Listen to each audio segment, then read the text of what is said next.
Welcome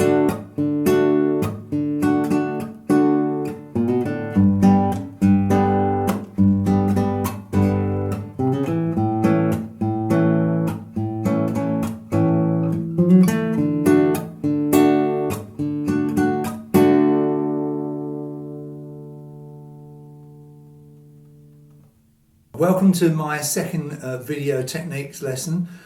In the first one I struggled to sort of show you the picking hand, so I've changed the camera angle, which I hope you'll find a bit better. Hopefully you can see this. In the first lesson we dealt with basic claw hammer and pattern picking. What I'm going to do today is going to move on to some other stuff, some straightforward arpeggio stuff, getting into doing a very cool kind of riff pinching thing, which you hopefully will find interesting, and we're going to build up to that. I'm using a classical guitar today. It's a bit kinder to my fingers, but it's still strung and tuned in the normal way. The first thing we're going to do is exercise 5, so you need to download that and print it out. It says exercise 5, straightforward arpeggio. Arpeggio means sounding like a harp, literally breaking the chord up into separate strings rather than strumming it all in one chunk like that. So exercise 5 on the D chord, what we do is this.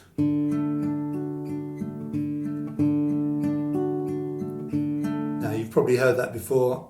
It's a very corny guitar exercise, but we're going to need to do this just to kind of get into what we're trying to aim at the end of this lesson. So the D chord, holding the chord down, pressing hard, and you pick 4, 3, 2, 1, 2, 3, 4, 3. Those were the strings. Now in this exercise we're going to play the fourth string with the thumb, that's P, the third string with the index finger, that's I, the second string with the second finger, that's M, and the third string with the third finger, that's A, whenever we play those strings. So 4, 3, 2, 1, 2, 3, 4. So up and down, and then just play 3 again. It literally goes down across the strings, back up, and then just down once more onto the third string. And we count it 1 and 2 and 3 and 4 and 1 and 2 and 3 and 4 and those notes are ringing nicely. These are free strokes where we play the string lift up, not miles in the air, just enough to clear the string. And you can see when the fingers are on the strings, they are kind of offset. They're not all in a line like that, but one behind the other. I used to tell the kids at school it's like a Grand Prix start with the cars.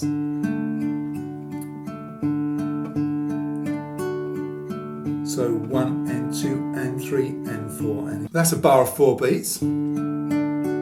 So however many bars of D you want, you do that pattern for that amount of time. And then when you want to change to G, here's a good little trick. Because we're only playing strings 6, 4, 3 and 2, we actually only need to put our third finger behind the third fret of the bass E string. You don't need anything else because you're going to play these strings.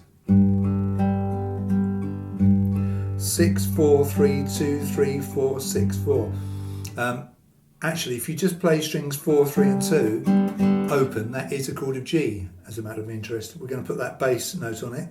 So you need your third finger there, third fret of the E string. You can put the whole G chord on if you want to, but you actually don't need to. So the same idea, just moved over. 6, 4, 3, 2, 3, 4, 6, 4. The same fingers as before. Thumb, index, middle, ring finger, middle, index, thumb, index. 1 and 2 and 3 and 4 and then when we change to the A, you can either do an A chord in the conventional way, fingers 1, 2 and 3, or 2, 3, 4 if you prefer that. What I often do is I just bar across it. If I'm not playing the first string, I often just flatten my finger across it, but if you're a child looking at this, you may struggle with that. You may want to use separate fingers. And we pick 5, 4, 3, 2, 3, 4, 5, 4, 5, 4, 3, 2, 3, 4, 5, 4, with thumb, index, middle, ring finger, middle, index, thumb, index. And just roll that around. Just get used to doing that.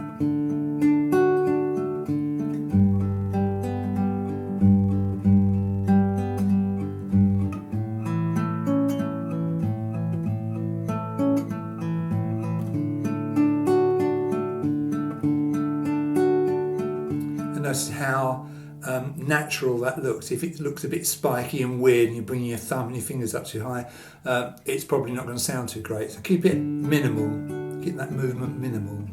And where do you play? Well, you can play with the sound hole. That's when I tend to play. I tend to play a little bit back from the sound hole. If you pick closer to the bridge, you get a kind of a toppier sound, which you might like, but just for the purposes of this, I would just get comfortable wherever your hand falls in a comfortable way. So that's exercise 5, pretty straightforward arpeggio. Let's move on from that. You need to now download the next one, exercise 6, which is the straightforward arpeggio with gap. That's going to sound like this.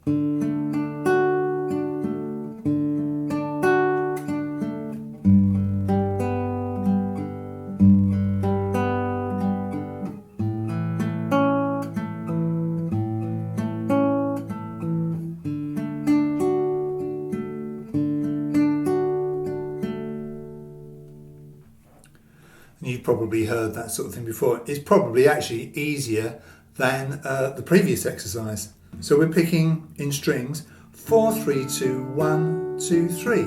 4, 3, 2, 1, 2, 3. So when we get to string 1, we hold it for the second half of beat 2 and the first half of beat 3. You can see there's nothing underneath the count of 3. That's why I put that count in brackets. You come in with string 2 on the end count halfway through beat 3. So you're counting 1 and 2 and 3 and 4. 1 and 2 and 3 and 4. And you're picking in the usual way, thumb, index, middle, ring finger, middle finger, index. So when you play that first string, that's the high string in the pattern, it just hangs on, see?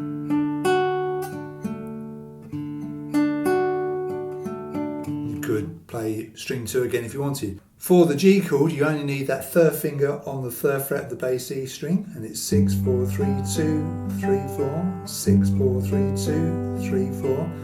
And for the A chord, it's going to be 5, 4, 3, 2, 3, 4, 5, 4, 3, 2, 3, 4. So very similar to the G, just one bass note different. So that's another way of doing a simple arpeggio pattern for 3 chords in the key of D. Let's move on to our next exercise, exercise 7, and this is probably a bit more exciting, so you need to download and print that one out. This is what I call the simple pinch. Have a listen to this.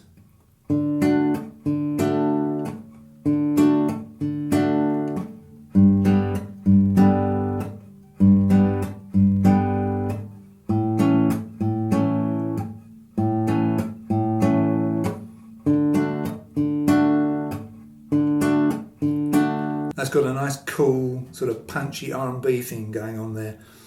So what we do this time, when we hold our D chord on, we play string number 4 on beat 1. Halfway through beat 1 on the and count, we play strings 3, 2 and 1 all at the same time with index, middle and ring finger. So they play called a pinch, just get the fingers on the strings and play them all at the same time.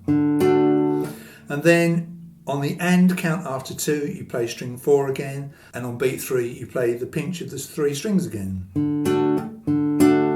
So it's 1 and 2 and 3, 4. 1 and 2 and 3, 4. Now it's good if you can do this.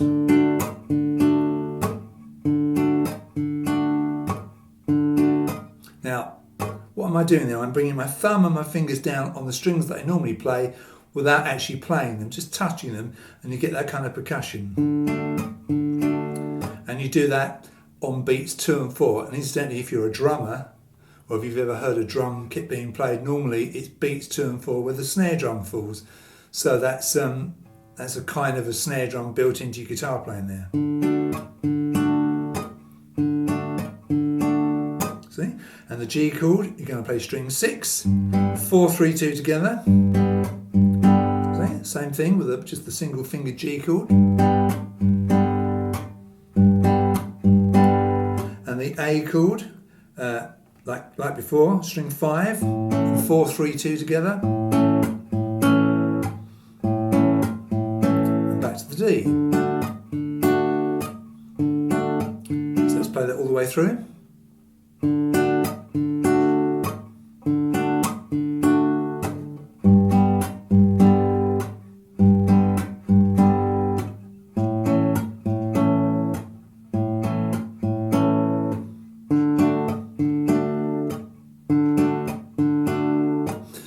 that's sounding pretty cool, isn't it? Let's take that a stage further. So exercise 8. This one, when you print it prints out in landscape mode because it's a bit longer. On this one, we're going to play 2 bars on each chord because we're going to extend that exercise that we did previously.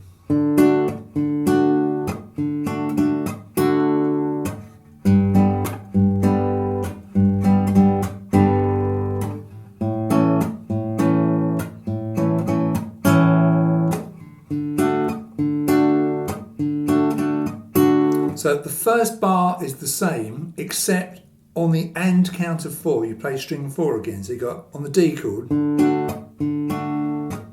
you play that 4th string on the AND count. So it's 1 and 2 and 3, 4 and then you play 1 and on the 1 and count. You play strings 3, 2, 1 together twice in a row.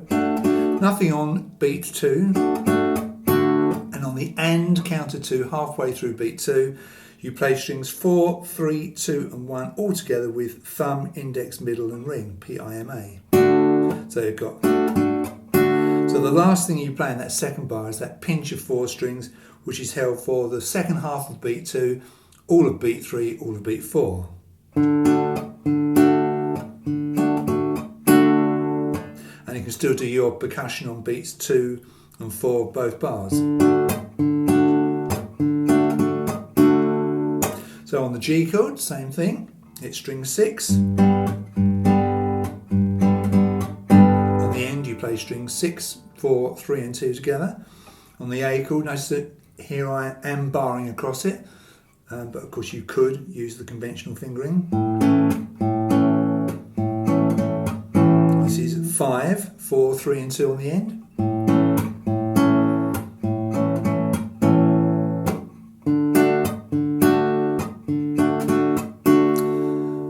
Let's play that together again. 1, 2, 3, 4. And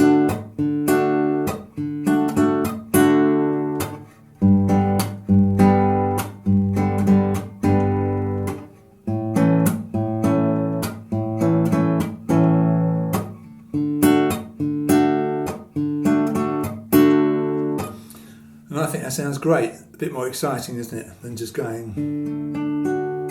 Although that's got its place, of course. Sometimes simple is best.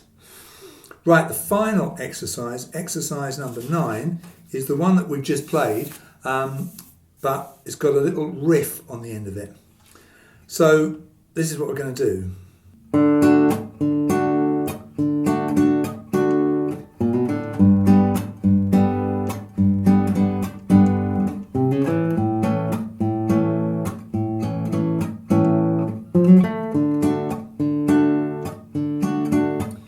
So that's a very cool exercise, isn't it?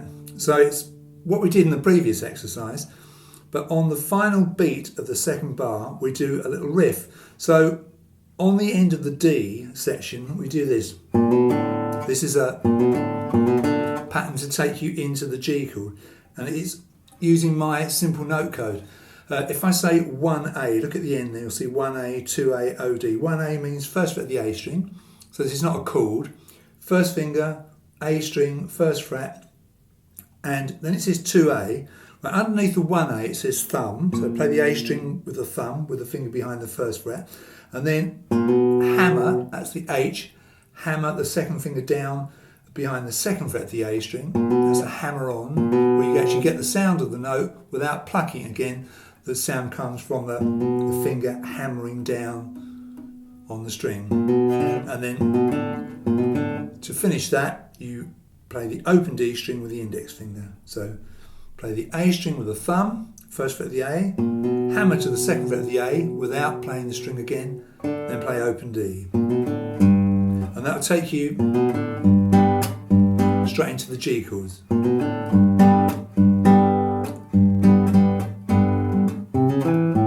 Now the equivalent for the riff on the end of the G pattern to take you into the A is this. Now, same sort of idea, we're hammering third fret of the A to the fourth fret of the A. I would suggest finger 2 behind the third fret of the A, finger 3 behind the fourth fret of the A, and the first finger picks up the 2D, the second fret of the D.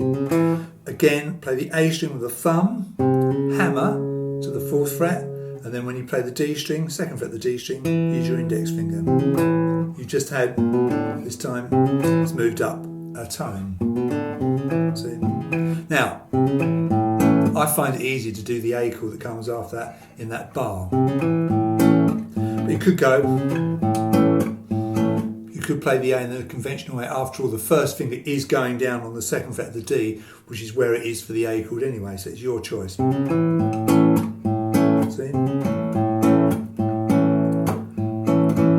And then at the end of the A pattern, you're going to do a little riff to take you to the D chord. Now this time, it's the same as you just played for the G, but moved over. So instead of going, it's a hammer on, 3D to 4D, 3rd fret of the D, 4th fret of the D. So you play the D string with your thumb, 3rd fret, hammer your 3rd finger to the 4th fret of the D string without plucking the string again.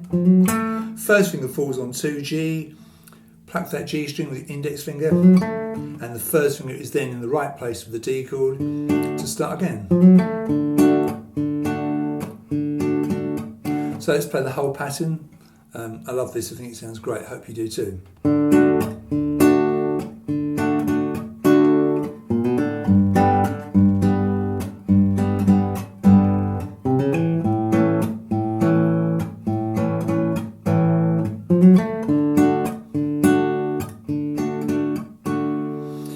And of course you can carry that on and on and on. Now, I'm not teaching actual songs and tunes in these lessons. I sometimes think that I've wasted a bit of time over the years doing that, because in those songs there's an awful lot of repetition. What I'm trying to show you here are things that you can put into your own playing, some cool things and some useful things. Hope very much that you're enjoying these lessons. Let me know if you are. Hit that subscribe button, hit the like button, and do get in touch via YouTube or my website, and the address is on your screen now. Anyway, thank you for watching. I'll see you in the next technique video.